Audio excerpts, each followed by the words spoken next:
Bismillahirrahmanirrahim. Assalamualaikum warahmatullahi wabarakatuh. Alhamdulillahirabbil alamin. Allahumma shalli ala sayyidina Muhammad wa ala ali sayyidina Muhammad. Amma ba'du. Mari kita mulai kembali pembahasan kita, yaitu terkait dengan manajemen pelatihan dakwah. Nah, pada sesi yang kelima ini atau pertemuan yang kelima ini, kita akan membahas tentang pelaksanaan pelatihan dakwah ya.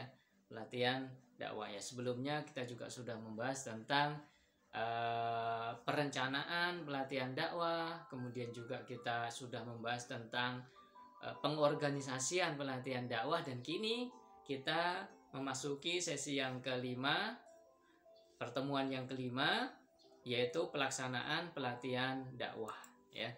Nah, di dalam pembahasan tentang pelatihan dakwah ya, pelaksanaan pelatihan dakwah, ada beberapa pokok pembahasan yang akan kita bahas, yaitu diantaranya yang pertama adalah tahap pelaksanaan pelatihan dakwah ya, tahap pelaksanaan pelatihan dakwah ya. Kemudian yang kedua adalah macam-macam metode pelatihan, dan yang ketiga adalah membangun pelatihan dakwah yang efektif. Nah, itu di antara pembahasan kita pada kesempatan kali ini. Nah, pembahasan tentang pelaksanaan pelatihan dakwah ini memang pembahasan yang kita laksanakan setelah kita sudah membahas tentang perencanaan ya, perencanaan pelatihan dakwah, merencanakan beberapa hal yang terkait dengan perencanaan dakwah dan juga pengorganisasian. Nah, dalam pengorganisasian kita membentuk, kita mengelompokkan orang-orang ya, mengelompokkan peralatan-peralatan, wewenang-wewenang dan tugas ya dalam satu kesatuan yang dapat digerakkan untuk apa? Untuk mencapai tujuan yang telah ditetapkan, yaitu melaksanakan pelatihan dakwah. Nah, setelah itu terbentuk semuanya atau kepanitiaan itu terbentuk ya, pengorganisasian sudah kita laksanakan, wewenang-wewenang, tugas-tugas kita sudah bagi di antara personal-personal yang kita miliki ya. Nah, sekarang kita tentu kita sudah mempunyai kesiapan untuk pelaksanaan pelatihan dakwah. Nah, bagaimana teknisnya ya ketika kita dalam proses pelaksanaan pelatihan dakwah? Yang pertama adalah tahap pelaksanaan ya, tahap pelaksanaan pelatihan dakwah. Nah, di dalam tahap pelatihan dakwah ya, tahap pelaksanaan pelatihan dakwah ini ada beberapa hal yang harus kita perhatikan setelah kita menginformasikan kepada peserta pelatihan ya, pelatihan dakwah ya, atau training dai, training ustadz, training ustadz ustazah ya. Kita sudah memberitahukan bahwa pelaksanaan pelatihan itu akan dilaksanakan pada hari tertentu ya. Ya, sudah kita laksanakan harinya, sudah kita informasikan tanggalnya, harinya, ya, waktunya, ya, dan juga persiapan-persiapan yang harus dibawa oleh para peserta, ya. Nah, pada hari H, ya, pada hari H atau hari pelaksanaan itu, maka pada tahap pelaksanaan pelatihan dakwah itu yang pertama ketika peserta itu sudah datang begitu ya, sudah datang di tempat pelatihan kita ya, mereka sudah memasuki wilayah atau tempat di mana kita akan melaksanakan pelatihan, maka yang pertama yang harus kita lakukan adalah check-in ya, check-in peserta. Kita check-in peserta ya, ya, didaftar lagi siapa saja yang bisa yang hadir begitu ya. Kita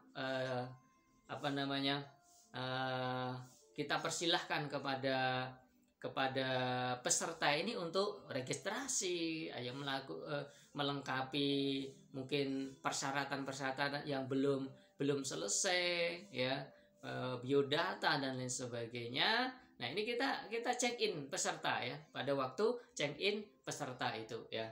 Nah, setelah check-in peserta, di situ juga kita akan membagikan pembagian bahan-bahan ya, bahan-bahan peralatan-peralatan yang memang disediakan oleh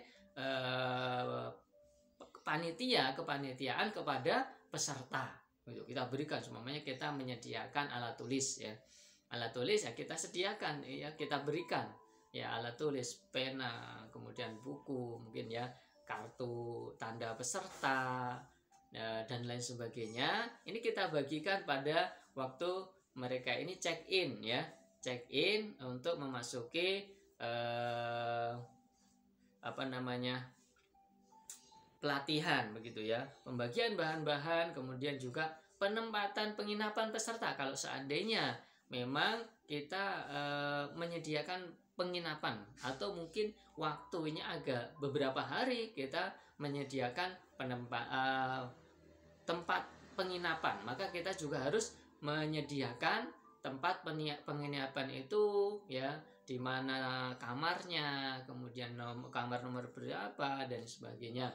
Nah, ini kita persiapkan ya. Yang pertama tadi check in peserta ya, check in peserta, menyerahkan berbagai macam persyaratan ya, atau mengisi persyaratan ya, kemudian juga pembagian bahan-bahan dan juga penempatan penginapan bagi para peserta ya. Nah kemudian setelah itu ya, setelah peserta ini memasuki kamar mereka masing-masing, mungkin menempatkan mungkin baju-bajunya, kemudian juga tasnya, dan juga sudah selesai semuanya, sudah siap, maka kemudian rangkaian yang selanjutnya adalah rangkaian kegiatan pelaksanaan pelatihan tersebut ya. Mungkin kita buka ya, mungkin check-in jam 7 pagi ya, kemudian setelah check-in kita bagikan bahan-bahan, pembagian tempat ya, penginapan ya, jam 8 baru kita masuk, kita mulai semuanya, mulai pelatihan tersebut. Nah dalam rangkaian kegiatan pelaksanaan pelatihan itu ada beberapa hal ya. Setelah mereka sudah siap untuk memasuki ruangan, kemudian baru rangkaian kegiatan pelaksanaan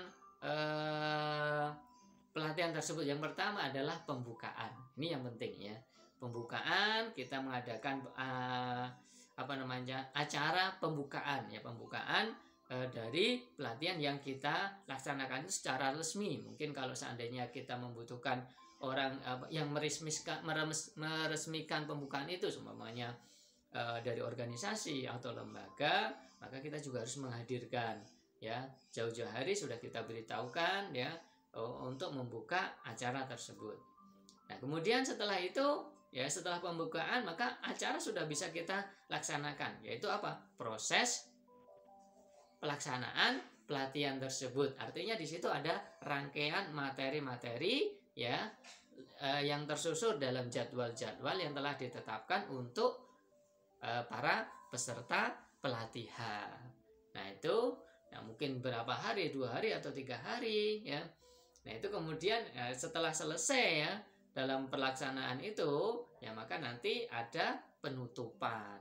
Nah ini pada tahap pelaksanaan pelatihan dakwah ya. Ada check-in, kemudian pembagian bahan-bahan ya, penempatan ruangan atau kamar, dan juga nanti yang selanjutnya adalah rangkaian kegiatan pelaksanaan pelatihan, yaitu yang pertama pembukaan, kemudian proses pelatihannya sendiri, dan juga nanti yang terakhir adalah penutup ya.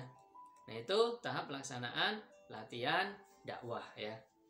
Nah kemudian di dalam pelaksanaan pelatihan dakwah ini juga kita harus menentukan metode begitu ya, metode. Mungkin pematerinya sudah kita beritahukan, atau yang menentukan adalah pemateri sendiri sesuai dengan kapasitas dari pemateri dan juga menyesuaikan dengan pesertanya semuanya. Tapi ada beberapa hal yang bisa kita jadi acuan di dalam pemilihan metode pelatihan ya. Ada beberapa macam-macam metode pelatihan yang bisa kita ambil, yang itu kita gunakan. Yang biasa, yang sering yang kita gunakan ya, itu adalah metode ceramah. Ini sering kita menjumpai dalam pelatihan-pelatihan dimanapun ini biasanya menggunakan metode ceramah. Jadi narasumber ini memberikan materi dengan ceramah, ya, ceramah. Nah, nanti diselingi dengan tanya jawab atau diskusi, ya, di akhir materi, ya. Ya, jadi tanya jawab antara peserta dan pemateri itu sendiri, ya. Nah, itu tanya jawab. Ini metode ceramah. Kemudian juga ada metode diskusi, ya, diskusi kelompok, ya. Ya, ini bisa kita gunakan juga, ya, disko, artinya disko, metode diskusi kelompok, ya. Nah, ini bisa kita menggunakan diskusi kelompok. Kita bagi peserta itu dalam beberapa kelompok, ya, sehingga bisa kita berikan materi-materi dan mereka akan mendiskusikan bersama-sama terkait dengan materi yang disediakan tadi. Kemudian yang ketiga ada metode diskusi panel, ya. Artinya diskusi panel ini kita menghadirkan beberapa narasumber, ya, atau juga dari kelompok-kelompok yang sudah kita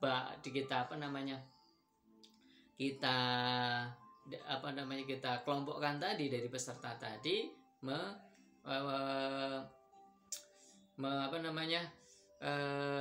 mengirimkan perwakilannya sebagai juru bicara di dalam diskusi tersebut, ya, sehingga ada beberapa panelis, begitu, ya. Panelis itu bisa dari peserta, ya, dari peserta untuk berdiskusi bersama-sama. Tetapi juga bisa saja di dalam hal ini kita mengambil beberapa narasumber, ya, mungkin 2 atau 3 yang kita persilahkan untuk memberikan materinya, ya, secara bergantian, dan kemudian nanti dilanjutkan dengan diskusi, ya, diskusi.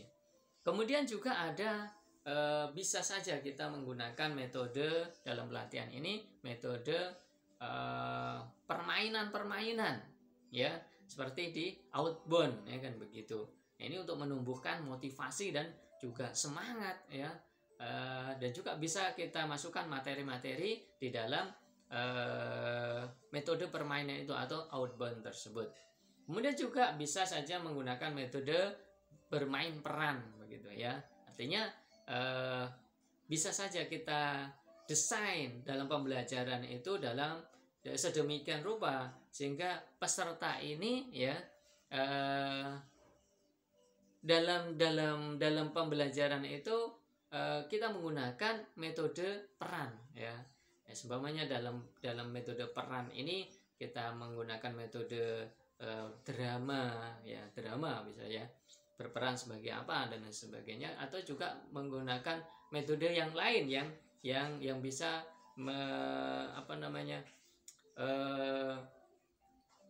metode yang bisa menghantarkan para peserta ini berperan dalam suatu hal tertentu.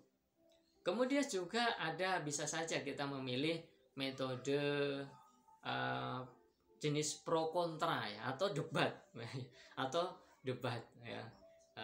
Jadi antar kelompok ini kita bagi kelompok, kemudian kita persilahkan untuk membahas suatu permasalahan tertentu dan kemudian mendiskusikan bersama dalam bentuk apa? Debat, ya, dalam bentuk debat, ya.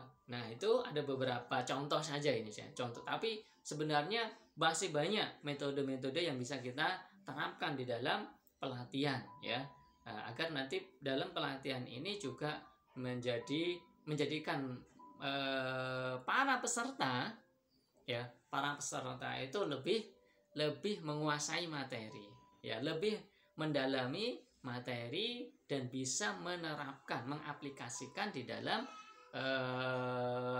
tugasnya, ya. Dalam hal ini karena ini adalah metode pelatihan dakwah, maka ya harus supaya nanti materi-materi ini bisa mengantarkan kemudahan bagi dai untuk melaksanakan tugasnya, yaitu berdakwah. Nah, itu diantara metode-metode pelatihan yang bisa kita gunakan, ya. Tetapi ini apa yang saya sebutkan ini tidak mengikat, ya. Artinya kita bisa memilih metode yang lain, ya, yang lebih mungkin mudah dipahami oleh para peserta. Nah, Nah, itu tadi sudah kita bahas tentang tahapan pelaksanaan pelatihan dakwah, kemudian juga pemilihan macam-macam metode pelatihan dakwah, dan juga nah sekarang di dalam pokok pembahasan pelaksanaan pelatihan dakwah, hendaknya kita juga di dalam pelaksanaan pelatihan dakwah ini kita membangun pelatihan dakwah yang efektif. Ya, artinya apa? Efektif ya, baik dari sisi kemanfaatannya, ya, waktunya dan lain sebagainya ya, yang efisien, dan efektif ya. Artinya memang kita tidak menyia-nyiakan begitu ya, tidak menyia-nyiakan pelatihan ini menjadi pelatihan yang sia-sia ya. Nah, maka perlu bagi kita ya sebagai penyelenggara di dalam pelatihan dakwah ini, maka kita harus membangun sebuah pelatihan yang efektif ya, pelatihan dakwah yang efektif. Caranya bagaimana? Ya, caranya bagaimana? Caranya yang pertama adalah melaksanakan pelatihan itu selaras dengan kebutuhan peserta pelatihan. Kebutuhannya itu apa? Ini yang sering saya tekankan. Kebutuhan dari peserta pelatihan dakwah itu apa? Apakah dari sisi intelektualnya? Ya. Apakah dari skill retorika, penyampaian ya, public speaking-nya ya, ataukah metodenya ya, metode dakwahnya ya, kemudian juga apakah dalam penggunaan media dakwahnya ya, dan lain sebagainya ya. Ini sesuai dengan kebutuhan. Maka ketika kita melaksanakan pelatihan sesuai dengan kebutuhan, tentu ini akan menjadi pelatihan yang efektif. Nah, itu yang pertama. Ya, kemudian yang kedua adalah peserta pelatihan ya. Ini merasakan bahwa dengan mengikuti pelatihan, kebutuhan yang dirasakan terpenuhi. Jadi kalau seandainya kita melaksanakan sesuai dengan kebutuhan tadi, maka peserta ini ya akan antusias ya, kemudian juga merasa kebutuhannya terpenuhi ya, dan akhirnya nanti bisa menerapkan dalam pelaksanaan tugasnya, yaitu apa? Berdakwah. Nah, itu yang kedua. Kemudian yang ketiga, ini kita ciptakan ya, membangun pelatihan dasar efektif. Yang ketiga ini adalah peserta tidak merasakan adanya tekanan dalam pelatihan ya. Karena dalam prinsip pelatihan ini juga membangun motivasi, semangat ya. Maka hendaknya dalam pelatihan ini peserta ini kita buat senang, penuh dengan energi dan semangat, kan begitu ya. Ya, sehingga dia merasa senang, tidak tertekan ya, dan enjoy, kan begitu ya, dengan pelatihan yang kita laksanakan itu. Nah, itu. Kemudian yang selanjutnya ya, ini hendaknya peserta dapat menarik kesimpulan sendiri dan mengolah sendiri isi pelatihan.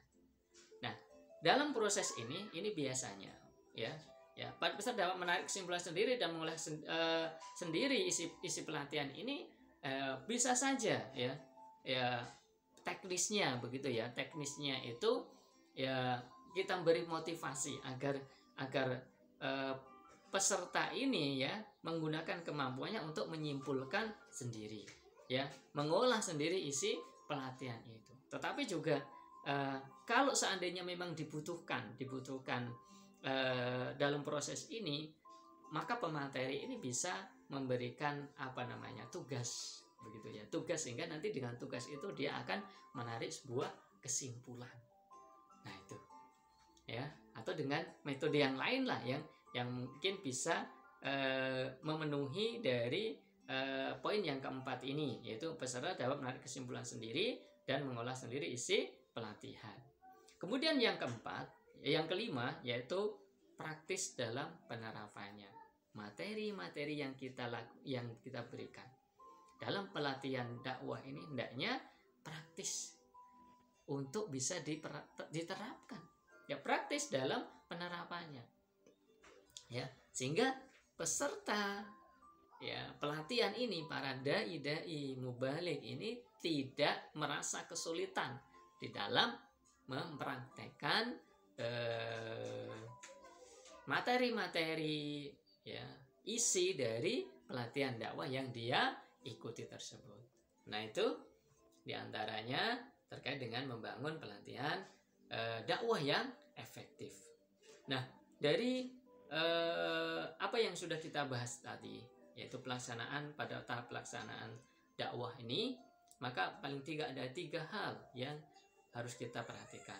Pertama, ketika kita sudah menentukan hari dan menginformasikan kepada peserta, ya, kita simpulkan bahwa dalam pelaksanaan pelatihan dakwah ini, ketika kita sudah menginformasikan hari hanya pelaksanaannya, ya, maka ketika hari hanya itu, ya, yang harus kita lakukan dalam tahap pelaksanaannya adalah check-in peserta. Kelengkapan persyaratan kita harus cek, harus kita pastikan sudah semuanya, ya, sudah beres semuanya, ya. Kemudian juga kita bagikan pada saat check-in ini pembagian bahan-bahan dan penempatan ruangan atau kamar, ya. Nah, kemudian setelah mereka siap untuk melakukan pelatihan, maka kita melaksanakan rangkaian kegiatan pelaksanaan pelatihan pembukaan, kemudian proses pelatihan itu sendiri, dan juga nanti sampai pada penutupan. Ya, seorang dalam memberikan materi dalam dalam pelaksanaan pelatihan ini juga hendaknya kita menentukan metode pelatihan yang tepat, supaya nanti juga metode ini yang dapat menghantarkan materi-materi yang ada dan peserta pun mampu menyerap dan nantinya mampu mengaplikasikannya. Kemudian yang selanjutnya kita perlu membangun, ya, pelatihan yang efektif. Pelatihan yang efektif harus diselaraskan dengan kebutuhan peserta. Ya, peserta harus merasakan ketika mengikuti pelatihan ini, harus dia merasakan kebutuhannya sudah terpenuhi, kekurangan sudah tertutupi. Peserta merasakan senang begitu, tidak merasa tertekan. Ya, peserta mampu menarik kesimpulan dalam pelatihan tersebut, dan tentunya pelatihan ini harus mampu untuk bisa diterapkan oleh para peserta. Begitu dalam pembahasan kita kali ini, ya, yaitu pelaksanaan pelatihan dakwah. Saya akhiri dulu. Barangkali nanti ada pertanyaan-pertanyaan yang perlu kita diskusikan, nanti kita masuk dalam sesi tanya jawab, ya. Saya akhiri dulu. Kurang lebih mohon maaf. Wabillahi taufik wal hidayah. Wassalamualaikum warahmatullahi wabarakatuh.